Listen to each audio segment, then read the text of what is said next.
আচ্ছা, ভালোবাসা কি চিরন্তন, নাকি তার সময়ের এক অভিমানী বোঝা, যা কখনো স্মৃতিতে, কখনো নীরবতায়, আর কখনো অশ্রু দিয়ে গাঁথা থাকে? স্বাগতম গল্প ক্লাসিক্স চ্যানেলে। এই চ্যানেলেই আমরা শোনাই বাংলা সাহিত্যের সেই সব গল্প যেখানে ভালোবাসা আর বেদনার মাঝখানে জীবনের সবচেয়ে গভীর সত্য লুকিয়ে থাকে। আমাদের আজকের গল্পে আছেন একজন স্ত্রী যিনি চুপ করে ভালোবেসে গেছেন, একজন স্বামী যিনি সময় বুঝে বুঝতে পারেননি ভালোবাসার ওজন, আর এক জননী যিনি সন্তান ও বউয়ের মাঝে দাঁড়িয়ে হারিয়েছেন নিজের ভিতরের শান্তি। গল্পটি শরৎচন্দ্র চট্টোপাধ্যায়ের লেখা বোঝা। এই গল্পে সরলা ও নলিনীর মতো দুই নারীর সহানুভূতি ও আত্মত্যাগ, সত্যেন্দুর মনে টানাপোড়েন আর অপরাধবোধ, সংসারের নিয়মের ভেতর গভীর মানবিক সংকট, আর এক অভিমানী ভালোবাসার বোঝা যা হয়তো ক্ষমা চেয়েও শেষ হয় না। চলুন ডুবে যাই সে নীরব ভালোবাসার জগতে, যেখানে দুঃখ, ভালোবাসা, অভিমান আর অনুশোচনা মিশিয়ে তৈরি হয় এক অবিস্মরণীয় জীবন ছবি। তাহলে চলুন শুরু করি আমাদের আজকের গল্প বোঝা। সাগরপুরে আজ মহাধুম, রোশন চৌকি আর ঢাকির বাদ্যে গ্রাম সরগরম। সপ্তাহ ধরিয়া যে কি কাণ্ড বাঁধিয়া গিয়াছে তাহা গ্রামের এবং তৎপার্শ্ববর্তী চারিপাশ ক্রোশের সকল লোক জানে। এ রাজস্ব যজ্ঞে ঢাকঢোলের এমন মহান একত্র সমাবেশ, সানাই দলের এমন আদর্শ ঐক্যভাব, কাংস নির্মিত বাদ্যযন্ত্রের এমন প্রচণ্ড বিক্রম দেখা গিয়াছিল যে গ্রামের লোক ইতিপূর্বে এমন কাণ্ড কখনো আর দেখে নাই। রং বেরঙের বাদ্যযন্ত্রের সাহায্যে মনুষ্য শ্রেণী যে আনন্দ কোলাহল উত্থিত হইয়াছে, তাহাতে গ্রামের পশুগুলা অত্যন্ত বিরক্ত হইয়া উঠিয়াছে। বিশেষ করিয়া গরু বাছুরের দল, ঢাকঢোলের আত্মদ্রোহিতায় তাহাদের মর্মবিরার আর সীমা নাই। এত সমারোহের কারণ একটা নাবালক 14 বর্ষীয় বালকের বিবাহ। সাগরপুরের জমিদার শ্রীযুক্ত হরদেব মিত্রের একমাত্র পুত্রের বিবাহ উপলক্ষ করিয়াই এমন কাণ্ড বাঁধিয়া গিয়াছে। হরদেব মিত্র বেশ বড় লোক, প্রায় 25-26 হাজার টাকা তাহার বাৎসরিক আয়। পাত্রের নাম শ্রীযুক্ত সত্যেন্দ্র কুমার মিত্র। হেয়ার সাহেবের স্কুলে এন্ট্রান্স ক্লাসে সে পড়ে। অত অল্প বয়সে বিবাহের কারণ একমাত্র সত্যেন্দুর মাতার বধূমুখ দেখিবার একান্ত স্বাদ। বর্ধমান জেলার দিলজানপুরের জমিদার শ্রীযুক্ত কামাখ্যাচরণ চৌধুরীর কনিষ্ঠা কন্যা সরলার সহিত সত্যেন্দুর বিবাহ হইয়া গেল।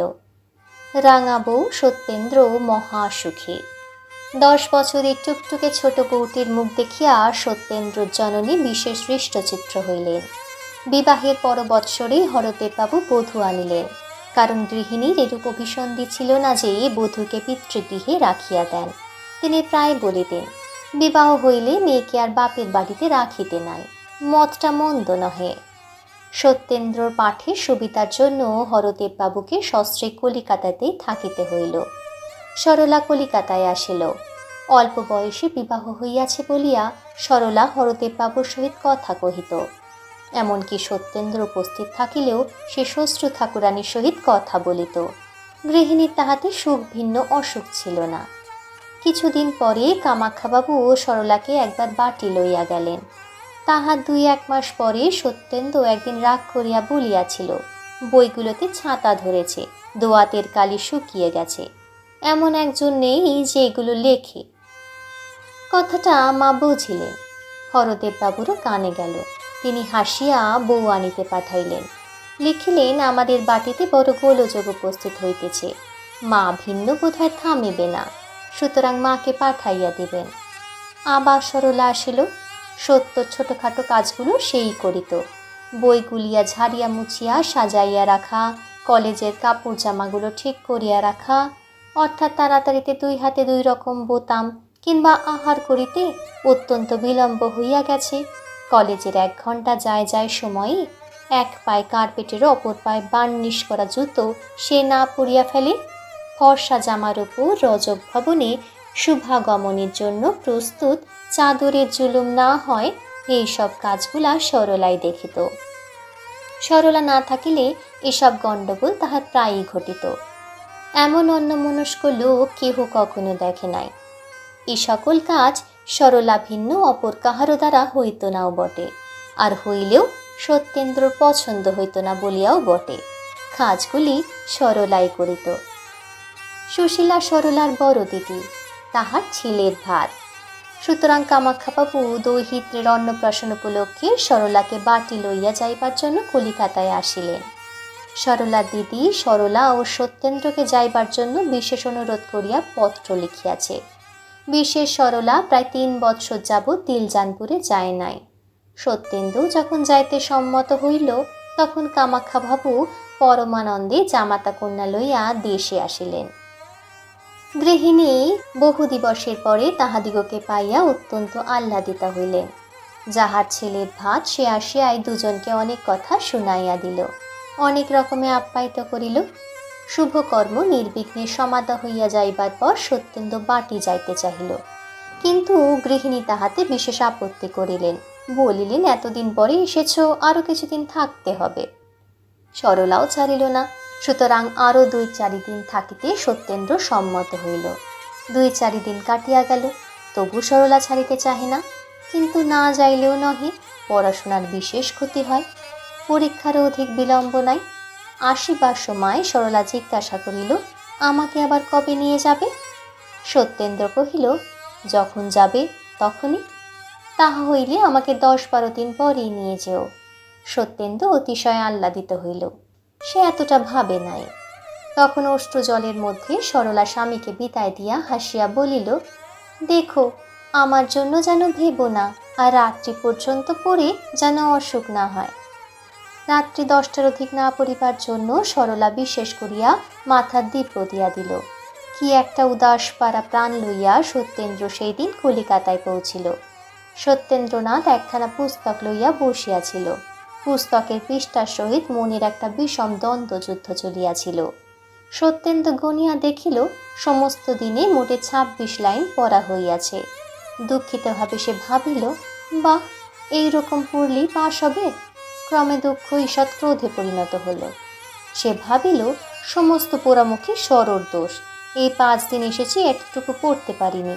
আগে মনে হতো পড়ার সময় বিরক্ত করে, 10টার বেশি পড়তে গেলে আলো নেভিয়ে দেয়। একে কোথাও পাঠিয়ে দিলে ভালো করে পড়ব। ঠিক উল্টো, কালই তাকে আনতে হবে, না হলে লজ্জার খাতিরে কি ফেল হব? এ কি বটে সরলা, বেশ বুঝিয়াছ। অন্তর্দাহি তাহারা শুকাইয়া কাঠ হইয়া যাও, এক ফোঁটা জল যেন না পড়ে। অশ্রু স্ত্রীলোকের জন্য, পুরুষের তাহাতে হাত দিবার অধিকার নাই। যন্ত্রণায় পুড়িয়া যাও, কাঁদিতে পাইবে না, কাঁদিলে স্ত্রীলোক হইয়া যাইবে। সরলা, এ কি ব্যবস্থা? সরলা, এই ব্যবস্থা কি তোমারই করিয়াছ? সরলা স্বামীর হাত আপনার হাতে ঢিপিয়া ধরিয়া কাঁদিয়া বলিল, পরজন্মে বিশ্বাস করো কি? সত্যেন্দ্র কাঁদিতে কাঁদিতে বলিল, করতাম কিনা জানি না, কিন্তু আজ হতে সম্পূর্ণ বিশ্বাস করব। সরলার মুখে ঈষৎ হাসির চিহ্ন প্রকাশ পাইল। ওষুধ খাওয়াইবার সময় হইয়াছে দেখিয়া কামাখ্যাবাবু, হরদেববাবু, ডাক্তারবাবু কক্ষে প্রবেশ করিলেন। ডাক্তার নাড়ি টিপিয়া বলিলেন, আশা বড় কম, তবে ঈশ্বরের ইচ্ছা। ঈশ্বরের ইচ্ছায় পরদিন বেলা 7টার সময় সরলার মৃত্যু হইল। সন্ধ্যার সময় হরদেববাবু সত্যেন্দ্রকে লইয়া কলিকাতায় ফিরিলেন। কি যেন একটা হইয়া গিয়াছে। রাজশয্যায় শয়ন করিয়া ইন্দ্রত্বের সুখ কথঞ্চিত উপলব্ধি করিতেছিলাম। টানিয়া কে যেন সুখের স্বপ্নটুকু ভাঙিয়া দিয়াছে। অর্ধরাত্রে উঠিয়া বসিয়াছি, ঘুম ভাঙিয়া গিয়াছে। আমার আজীবন সহচর সেই অর্ধচ্ছিন্ন খাটটায় শুইয়া আছে। আমি কাঁদিব না হাসিব, সুখের স্রোতে অনন্তে ভাসিয়া যাইতেছিলাম। হঠাৎ যেন একটা অজানা দলের পাশে আবদ্ধ হইয়া গিয়াছি। আর বুঝি কখনো ভাসিয়া যাইতে পাইব না। সব যেন উল্টাইয়া গিয়াছে, জীবনের কেন্দ্র পর্যন্তকে টানিয়া পরিধির বাহিরে লইয়া গিয়াছে। কিছুই যেন আর ঠাহর হয় না। এ কি হইল? নিশীতে সত্যেন্দ্রনাথ জানলার বসিয়া সাগরপুরের অন্ধকার দেখিতেছিল। গাছগুলো কি একটা নিস্তব্ধ ভাব সত্যেন্দ্রর সহিত বিনিময় করিতেছিল। শোষ করিয়ায় নৈশ বাতাস বহিয়া গেল। কিছু বলিয়া গেল কি? বলিল বইকে, সেই এক কথা। সব জিনিসেই সেই এক কথা বলিয়া বেড়ায়। হইয়াছে কি? পাপিয়া চোখ গেল বলে না, ঠিক যেন বলে মরে গেল। বউ কথা কাও পাখিও আর আপনার বল বলে না, সেও বলে বউ মরে গেছে। সব জিনিস ওই একই কথা বারবার কহিয়া বেড়ায় কেন? শস্য করিয়া নৈশ বাতাস যেন ওই একই কথা কয়, নেই নেই, সে নেই। কেমন আছো সত্য? মাথাটা কি বড় ধরিয়াছে বলিয়া বোধ হয়? সে তো আজ অনেক দিন হইল। একটু শোও না ভাই, চিরকাল কি একইভাবে ওই জানলায় বসিয়া থাকিবে? সত্যেন্দ্র অন্ধকারে নক্ষত্র দেখিতেছিল, যেটি সর্বাপেক্ষা ক্ষীণ, যেটিকে বিশেষ পর্যবেক্ষণ করিয়া দেখিতেছিল। চক্ষু মুদিতে সাহস হয় না, পাছে সেটি হারাইয়া যায়। দেখতে দেখিতে ক্লান্ত হইলে সেইখানে এসে ঘুমাইয়া পড়ে। প্রভাতে নিদ্রাভঙ্গ হইলে আবার সেটিকে দেখিবার চেষ্টা করে। আলো ভালো লাগে না, জ্যোৎস্নায় আর আমোদ হয় না। অত ক্ষীণালোক বিশিষ্ট নক্ষত্র কি আলোক দেখা যায়? সত্যেন্দ্র এমএ পরীক্ষায় ফেল হইয়া গিয়াছে, পাশ হইবার ইচ্ছাও আর নাই। উৎসাহ নিবিয়া গিয়াছে। পাশ করিলে কি নক্ষত্র কাছে আসে? হরদেববাবু সপরিবারে দেশে চলিয়া আসিয়াছেন। সত্যেন্দ্র বলে সে বাটি হইতেই ভালো পরীক্ষা দিতে পারবে। শহরের অত গণ্ডগোলে ভালো পড়াশোনা হয় না। সত্যেন্দ্র এখন একরকমের লোক হইয়া গিয়াছে। মুখখানা দেখিলে বোধ হয় যেন বহুদিন কিছু খাইতে পায় নাই, যেন মস্ত পীড়া হইতেই সম্প্রতি আরোগ্য লাভ করিয়াছে। দুপুরবেলা সত্য ঘরের দরজা বন্ধ করিয়া দিয়া ফটোগ্রাফ ছাড়িয়া ধুলা পরিষ্কার করে। নিজের পুরাতন পুস্তকগুলিকে সাজাইতে বসে। হারমোনিয়ামের খাপ খুলিয়া মিছামিছি পরিষ্কার করে। সরলার পরিষ্কৃত পুস্তকগুলি আরও পরিষ্কার করে। ভালো ভালো কাগজ খাম লইয়া সরলাকে পত্র লিখিয়া কি একটা শিরোনামে দিয়া নিজের বাক্সে বন্ধ করিয়া রাখে। সত্যেন্দ্রনাথ, তুমি একা নও, অনেকের কপাল তোমারই মতো অল্প বয়সে পুড়িয়া যায়। সকলে কি তোমার মতো পাগল হয়? সাবধান সত্য, সকলেরই একটা সীমা আছে। স্বর্গীয় ভালোবাসারও একটা সীমা নির্দিষ্ট আছে। যদি সীমা ছাড়াইয়া যাও কষ্ট পাইবে, কেহ রাখিতে পারিবে না। সত্যেন্দ্র জননী বড় বুদ্ধিমতী। তিনি একদিন স্বামীকে ডাকিয়া বলিলেন, সত্য আমার কি হয়ে গেছে দেখেছ? কর্তা বলিলেন, দেখেছি তো, কি আর করি, আবার বিবাহ দাও। ভালো বউ হলে সত্য আবার হাসবে, আবার কথা কবে।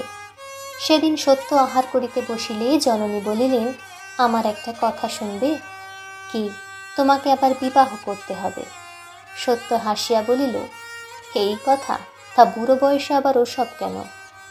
মা পূর্ব হইতেই অশ্রু সঞ্চিত করিয়াছিলেন, সেগুলি এখন বিনা বাক্য বয়ে নামিতে আরম্ভ করিল। মা চক্ষু মুছিয়া বলিলেন, বাবা, এই 21 বছরে কেউ বুড়া হয় না। কিন্তু সরলার কথা মনে হইলে এসব আর মুখে আনতে ইচ্ছা হয় না। কিন্তু আমি আর একা থাকতে পারি না। পরদিন প্রাতেই হরদেববাবু সত্যেন্দ্রকে ডাকিয়া ওই কথাই বলিলেন। সত্যেন্দ্র কোনো উত্তর দিল না। হরদেববাবু বুঝিলেন মৌনভাব সম্মতির লক্ষণ মাত্র। সত্যেন্দ্র ঘরে আসিয়া সরলার ফটোর সম্মুখে দাঁড়িয়া কহিল, শুনছ সরো, আমার বিয়ে হবে। ফটোগ্রাফ কথা কহিতে পারে না, পারিলে কি বলিত? বেশ তো, বলিত কি? সত্যেন্দ্র এবার কলিকাতায় বিবাহ হইল। শুভ দৃষ্টির সময় সত্যেন্দ্র দেখিল মুখখানি বড় সুন্দর, খুব সুন্দর। সে তথাপি ভাবিল, তাহার মাথায় একটা বোঝা চাপিল। বিবাহের পর 2 বৎসর নলিনী পিতৃগৃহে রইল। 3য় বৎসরে সে শ্বশুর ভবনে আসিয়াছে। গৃহিণী নতুন বধূ চাঁদপানা মুখ দেখিয়া আবার সরলাকে ভুলিবার চেষ্টা করিলেন, আবার সংসার পাতিবার চেষ্টা করিলেন। রাত্রে যখন দুইজনে পাশাপাশি শুইয়া থাকে, তখন কেহই কাহার সহিত কথা কহে না। নলিনী ভাবে, কেন এত অযত্ন? সত্য ভাবে, এ কোথাকার কে যে আমার সরর জায়গায় শুইয়া থাকে? নতুন বধূ লজ্জায় স্বামীর সহিত কথা কহিতে পারে না। সত্যেন্দ্র ভাবে, কথা কহে না, ভালোই। একদিন রাতে সত্যেন্দ্র ঘুম ভাঙিয়া যাইলে সে দেখিল শয্যায় কেহ নাই। ভালো করিয়া চাহিয়া দেখিল কে একজন জানলায় বসিয়া আছে। জানলা খোলা, খোলা পথে জ্যোৎস্নালোকে প্রবেশ করিয়াছে। সেই আলোকে সত্যেন্দ্র নলিনীর মুখের প্রিয়দংশ দেখিতে পাইল। ঘুমের ঘুরিয়ে জ্যোৎস্নার আলোকে মুখখানি বড় সুন্দর দেখাইল। কান পাতিয়া সে শুনিল নলিনী কাঁদিতেছে। সত্য ডাকিল, নলিনী।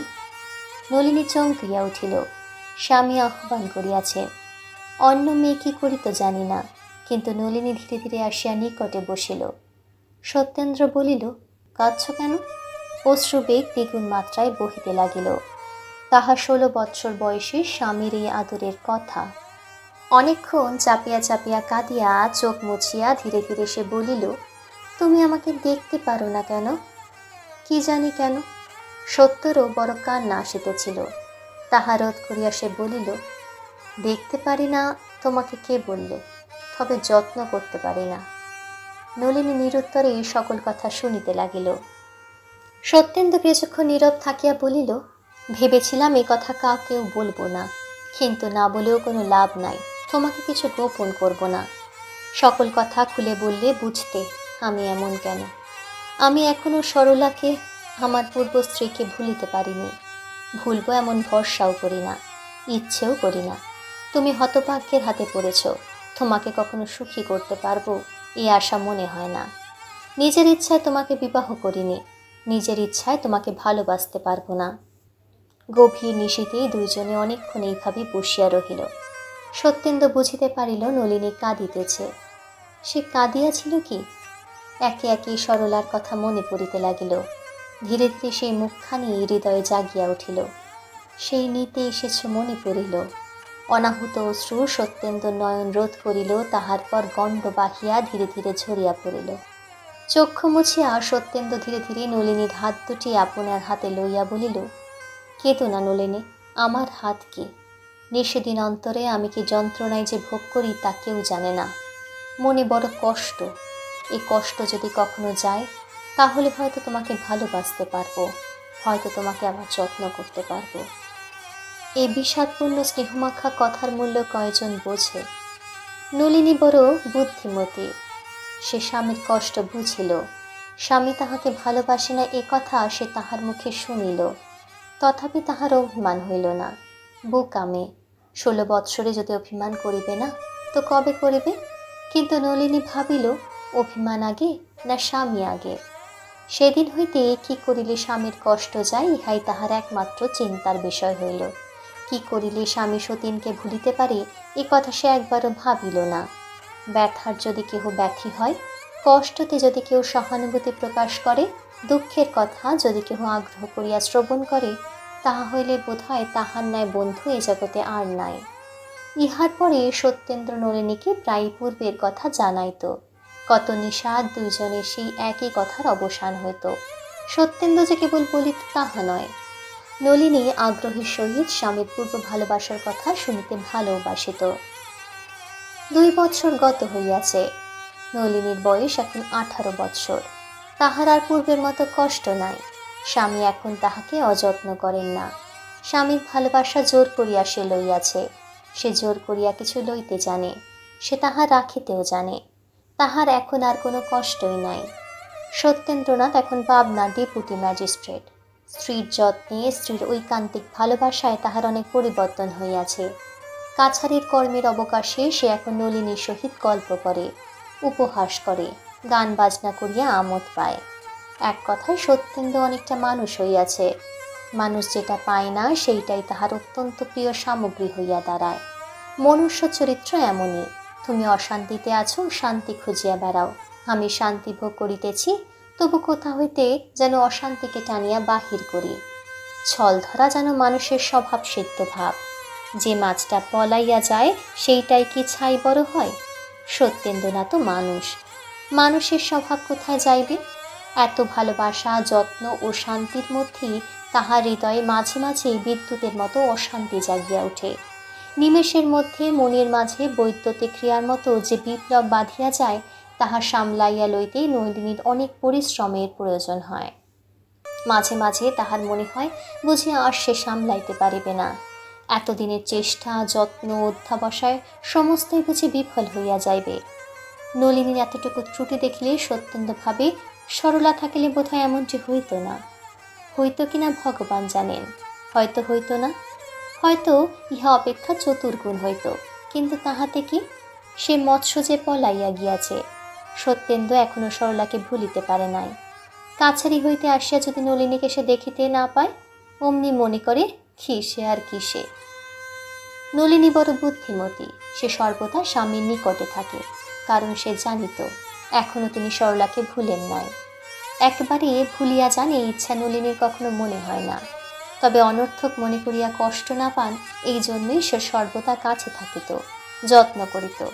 নাই ভুলুন, কিন্তু তাহাকে তো অযত্ন করেন না, ইহাই নলিনীর ঢের। গোপীকান্ত রায় পাবনার একজন সম্ভ্রান্ত উকিল। কলিকাতায় তাহার বাটি নলিনীদের বাটির কাছে। কি একটা সম্বন্ধ থাকায় নলিনী তাহাকে কাকা বলিয়া ডাকে। রায় খুড়িমা প্রায়ই প্রত্যহই সত্যেন্দ্রের বাটি বেড়াইতে আসেন। গোপীবাবুও প্রায় আসেন। গ্রাম সম্পর্কে খুড়শ্বশুরকে সত্যেন্দ্র না অত্যন্ত মান্য করেন। সত্যেন্দ্রর বাসা তাহার বাটি হইতে দূর হইলেও উভয় পরিবারের বেশ মেলামেশি হইয়া গিয়াছে। নলিনীও মাঝে মধ্যে কাকার বাড়ি বেড়াইতে যায়, কারণ একে কাকার বাড়ি, তাহাতে গোপীবাবুর কন্যা হেমার সহিত তাহার বড় ভাব। বাল্যকালের সখী কেহ কাহাকে ছাড়িতে চাহে না। সেদিন তখন 12টা বাজিয়া গিয়াছে।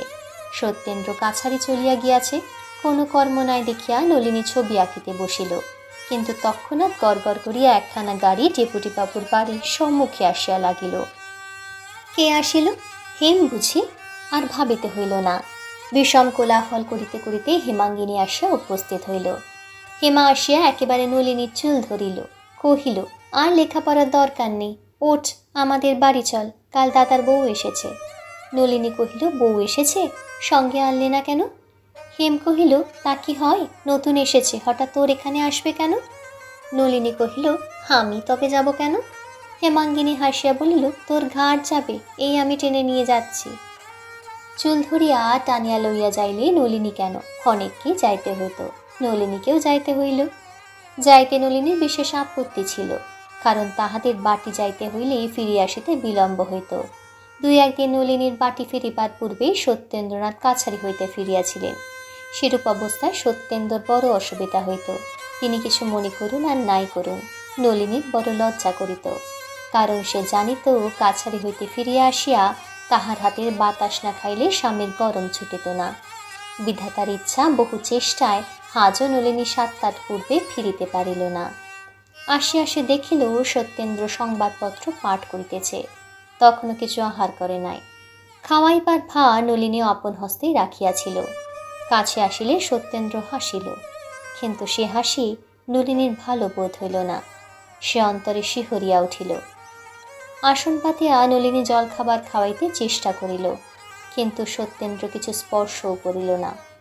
ক্ষুধা একেবারেই নাই, বহু সাধ্য সাধনাতেও সে কিছু খাইল না। নলিনী বুঝিল এই অভিমান কেন। আজ হেমাঙ্গিনী শ্বশুর বাড়ি যাইবে, তাহার স্বামী উপেন্দ্রবাবু তাহাকে লইতে আসিয়াছেন। নলিনী বহু দিবস হেমার সহিত দেখা করিতে যায় নাই, তাই আজ হেমা অনেক দুঃখ করিয়া তাহাকে যাইতে লিখিয়াছে। নলিনী প্রতিজ্ঞা করিয়াছিল স্বামীর অনুমতি বিনা সে আর কোথাও যাইবে না, কিন্তু আজ সে প্রতিজ্ঞা রক্ষা করিতে গেলে প্রিয় সখীর সহিত আর দেখা হয় না। নলিনী বড় বিপদে পড়িল। হেমা লিখিয়াছে তাহারা 3টে ট্রেনে রওনা হইবে, তাহা হইলে স্বামীর অনুমতি লওয়া কি করিয়া হয়? বহু কুতর্কের পরে নলিনী যাওয়াই স্থির করিল। যাইবার সময় দাসীকে সে বলিয়া দিল যেন ঠিক 3টার সময় রায়দের বাড়িতে গাড়ি পাঠানো হয়। গাড়ি পাঠানো হইয়াছিল, কিন্তু হেমা 3টা ট্রেনে যাওয়া হইল না। কিন্তু সে নলিনীকে কিছুতেই ছাড়িয়া দিল না। অনেক জেদ করিয়াও সে হেমার হাত হেরাইতে পারিল না। হেমা আজ অনেক দিনের জন্য চলিয়া যাইতেছে, কতকাল আর দেখা হইবে না, সহজে কে ছাড়িয়া দেয়? বাটি ফিরিতে বিলম্ব হইলে স্বামী রাগ করিবেন এ কথা বলিতে নলিনী লজ্জা করিতেছিল। সহজে কথা কে বলিতে চাহে, এই হীনতাকে স্বীকার করে, বিশেষে এই বয়সে। অবশেষে সে কথাও সে বলিল, কিন্তু হেমা তাহা বিশ্বাস করিল না। সে হাসিয়া বলিল, বোকা বুঝিও না, রাগারাগির ব্যাপার আমি ঢের বুঝি, উপেনবাবু অনেক রাগ করতে জানেন। কথাটা হেমা হাসিয়া উড়াইয়া দিল, কিন্তু নলিনী মর্মে পীড়া পাইল। সকলের স্বামী কি এক ছাঁচে গড়া? সকলে কি উপেনবাবুর মতো? নলিনী যখন ফিরিয়া আসিল তখন রাত্রি 10টা বাজিয়া গিয়াছে। আসিয়া সে শুনিল বাবু বাহিরে শয়ন করিয়াছেন। মাতঙ্গিনী ওরফে মাতু নলিনীর বাপের বাড়ির ঝি, সে নলিনীর সহিত আসিয়াছিল। অনেক দিনের লোক, সে নলিনীকে অত্যন্ত স্নেহ করিত। তাই সে নলিনীকে আজ বিলক্ষণ 10 কথা জানাইয়া দিল। বাটির মধ্যে সেই কেবল জানিত সত্যবাবু বিলক্ষণ রাগ করিয়াই বাহিরে শয্যা রচনা করিবার আদেশ দিয়াছিলেন।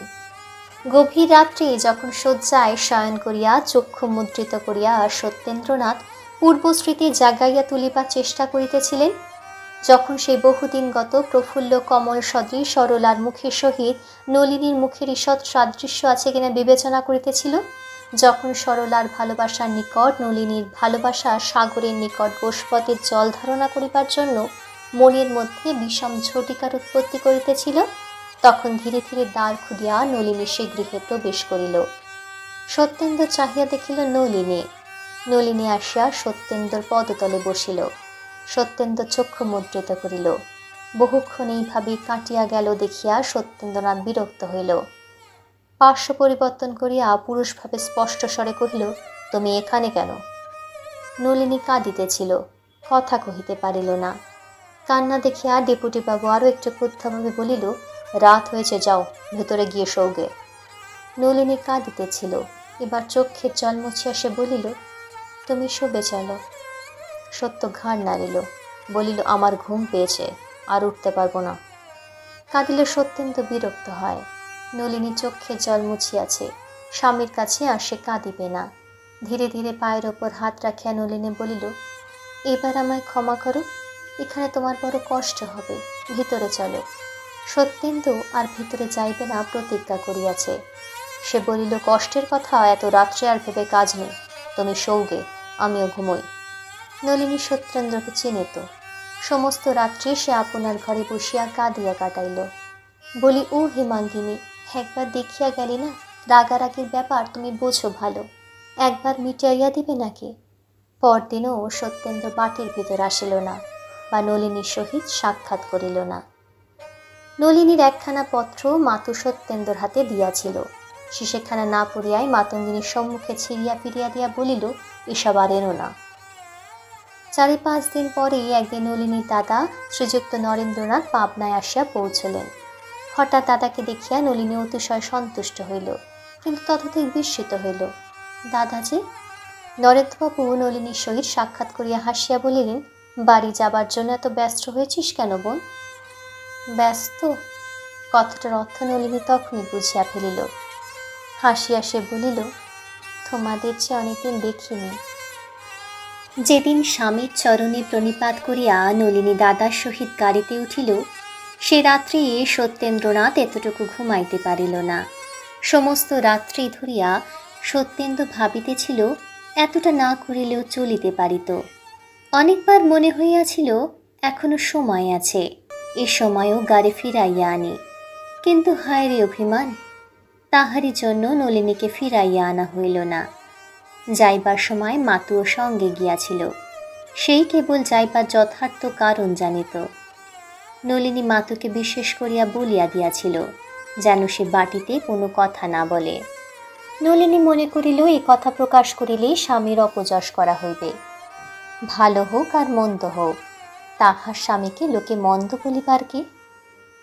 পিতৃগৃহে যাইয়া নলিনী পিতামাতার চরণে প্রণাম করিল। ছোট ভাইটিকে কোলে লইল, শুধু সে হাসিতে পারিল না। মা বলিলেন, নলিনী আমার একদিনের গাড়ির পরিশ্রমে একেবারে শুকিয়ে গিয়েছে, কিন্তু সে শুষ্ক মুখ আর প্রফুল্ল হইল না। পৃথিবীতে প্রায় দেখা যায়, একটা সামান্য কারণ হইতে গুরুতর অনিষ্টের উৎপত্তি হয়। শূর্পণখার ঈষৎ চিত্ত চাঞ্চল্যই স্বর্ণলঙ্কা ধ্বংসের হেতু হইয়াছিল। অকিঞ্চিৎকর রূপলালসার জন্য শুধু ত্রয়নগর ধ্বংস হইয়া গেল। মহানুভব রাজা হরিশ্চন্দ্র অতি সামান্য কারণেই অবন বিপদগ্রস্ত হইয়াছিলেন। জগতে এরূপ দৃষ্টান্ত বিরল নহে। এখানেও একটা সামান্য অভিমানে বিষম বিপত্তি ঘটিয়া উঠিল। সত্যেন্দ্রনাথের দোষ দেব কি? নলিনী কখনো অভিমান করে নাই। স্বামীর কষ্টের কথা মনে করিয়া সে নীরবে সমস্ত সহ্য করিত। আর পারিল না। সে ভাবিল, এই ক্ষুদ্র কারণে যে স্বামী কর্তৃক পরিত্যক্ত হয়, সে মরে না কেন? দারুণ অভিমানে নলিনী শুকাইতে লাগিল। ওদিকে সত্যেন্দ্র অভিমান ফুরাইয়া গিয়াছে। এক দণ্ড না থাকিলে যাহার চলে না, তাহার এই মিছা অভিমান কতদিন থাকে? অভিমান দারুণ কষ্টের কারণ হইয়া দাঁড়াইয়াছে। সত্যেন্দ্র প্রত্যহ চাহিয়া থাকে, আজ হয়তো নলিনীর পত্র আসিবে, হয়তো সে লিখিবে, আমায় লইয়া যাও। সত্যেন্দ্র ভাবে, তাহা হইলে মাথায় করিয়া লইয়া আসিব, আর কখনো এরূপ অন্যায় ব্যবহার করিব না। কিন্তু ভবিতব্য কে অতিক্রম করিবে? যাহা হইবা তাহা হইবেই। তুমি আমি ক্ষুদ্র প্রাণী মাত্র। আজকাল করিয়া 6 মাস কাটিয়া গেল। হতভাগিনী কোনো কথা লিখিল না। পাপিষ্ঠ সত্যেন্দ্রনাথ ভাঙিল, কিন্তু মচকাইল না। 6 মাস কাটিয়া গেল। ক্রমশ সত্যেন্দ্রনাথের অসহ্য হইল। লুপ্ত অভিমান আবার দৃপ্ত হইয়া উঠিল। ক্রোধ আসিয়া তাহাতে যোগ দিল। হিতাহিত জ্ঞান রহিত সত্যেন্দ্রনাথ নিজের দোষ দেখিল না। ভাবিল, যাহার অহংকার এত, তাহার প্রতিশোধ তদ্রূপ প্রয়োজন। কেহই নিজের দোষ দেখিল না। সেই অর্ধমিলিত হৃদয় দুইটি আবার চিরকালের জন্য বিভিন্ন হইয়া চলিল। যৌবনের প্রারম্ভে সংকুচিতা লতাকে কি টানিয়া বাড়াইয়াছিল, কিন্তু আর সহে না, এবার ছিঁড়িবার উপক্রম হইল। সত্যেন্দ্রনাথ, তোমার দোষ দিই না, তাহারও দিই না। দুইজনেই ভুল করিয়াছ, দোষ করো নাই। ভুল দেখাইতে পারিলে আত্মগ্লানি কাহার যে অধিক হইত তাহা ভগবানই জানেন। আমরাও বুঝিতে পারিতাম না, তোমরাও পারিতে না। বুঝিতে পারি না, কি আকাঙ্ক্ষায় কি স্বাদ পূর্ণ করিতে তোমরা এতটা করিলে। স্বাদ মিটে না, মিটাইবার ইচ্ছাও নাই। কি স্বাদ তাহাও হয়তো ভালো বুঝিতে পারি না। তথাপি কাতর হৃদয় কি একটা অতৃপ্ত আকাঙ্ক্ষা আর সকল সময় হা হা করিয়া ওঠে। কি যে হয়, কেন যে অদৃশ্য গতি এই লক্ষ্যহীন প্রান্তে পরিচালিত হয়, কিছুতেই তাহা নির্ণয় করা যায় না। যাহা ঘটিবার তাহা ঘটিবে। ইচ্ছা হইলেও মনের সহিত দ্বন্দ্বযুদ্ধ করিয়াও তোমাকে অপরাধ হইতে অব্যাহতি দিব কি? অমন রূপে গুণে বউ পুত্রের পছন্দ হয় না। গৃহিণীর বড় দুঃখ। অমন চাকপানা বউ লইয়া ঘর করিতে পারিলেন না ভাবিয়া গৃহিণী অত্যন্ত বিমর্ষ হইয়া আছেন। জননী শত চেষ্টাতেও পুত্রের মত ফিরিল না। এখন আর উপায় কি? ছেলেরই যদি পছন্দ হইল না, তখন কিসের বউ? ছেলের আদরেই তো বউয়ের আদর। আর আমারই বা হাত কি? নিজে দেখিয়া শুনিয়া বিবাহ করিলে আমি কি আটকাইতে পারি? ইত্যাদি মৃদু বচন আওড়াইতে আওড়াইতে অভ্যাসানুসারে গৃহিণী বরণ ডালায় সাজাইতে বসিলেন। 2 বৎসর পূর্বে হরদেব বাবুর মৃত্যু হইয়াছিল, সে কথা স্মরণ হইল। চক্ষে জল আসিল। আবার নলিনীর কথা মনে পড়িল। জলবেগ আরো বর্ধিত হইল। কে জানি কেমন বউ আসিবে। কর্তা বাঁচিয়া থাকলে বোধহয় পুরা কপালের এ দুরবস্থা দেখিতে হইত না। সত্যেন্দ্র বিবাহ করিয়া আসিল। মা বউ বরণ করিয়া ঘরে তুলিলেন। আবার পুরা চোখে জল আসিল। জল মুছিতে মুছিতে তিনি বলিলেন, চোখে কি পড়েছে, কেবল জল আসছে। গিরিবালা বড় মুখ ফরমে। বিশেষ নলিনীর সহিত তাহার বিহান পাতানো ছিল। সে বলিয়া ফেলিল, এই বয়সে 3 বার, আরও কতবার চোখে কি পড়বে কে জানে। কথাটা গৃহিণী শুনিলেন। সত্যেরও কানে গেল। কাল সাধের ফুলশয্যা। কোথা হইতে একটা ভারী জমকালো রকম তত্ত্ব আসিয়াছে। বরকনে ঢাকাই শাড়ি, ধুতি, চাদর ইত্যাদি বড় সুন্দর রকমের। কনের বেনারসি চেলিখানির মতো সুন্দর চেলি গ্রামে ইতিপূর্বে কেহ দেখে নাই। সকলে জিজ্ঞাসা করিতেছে কোথাকার তত্ত্ব। একবার ঢোক গিলিয়া বলিতেছে, সত্যের কি এক বন্ধু পাঠিয়েছে। গৃহিণীর চক্ষের জল চাপিয়া, যথার্থ সংবাদ চাপিয়া হাসি কান্না মিশ্রিত মুখে তত্ত্বের মিষ্টান্নদি বন্টন করিলেন। সকলে যে যাহার ভাগ লইয়া চলিয়া গেল। যাইবার সময় রাজবালা বলিল, বেশ তত্ত্ব করেছে। নৃত্যকালে বলিল, তার হবে না, বড় লোক তত্ত্ব পাঠালে এমনই পাঠায়। ক্রমশ কথা চাপা পড়িল। তখন যোগমায়া বলিল, আচ্ছা, আবার বিয়ে করলে কেন?